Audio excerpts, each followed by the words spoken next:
விஜயண்ணா வீட்டுல பிச்சை எடுத்து எடுத்து பார்த்தாச்சு.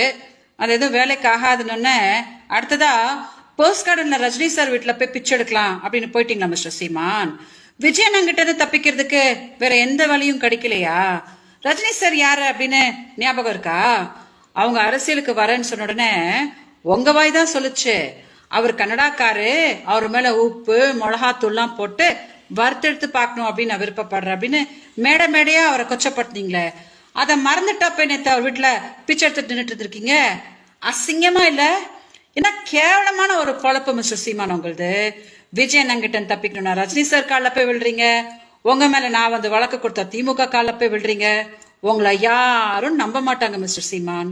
தமிழ்நாடு மக்கள் கிட்ட சொல்றேன்னு, யாரும் சீமான நம்பாதீங்க. நான் அவரோட முதல் மனைவி அப்படின்னு தான் உலகத்துக்கே தெரியும். என் வாழ்க்கையவே சீரழிச்சு கர்நாடகால தூக்கி அனாதை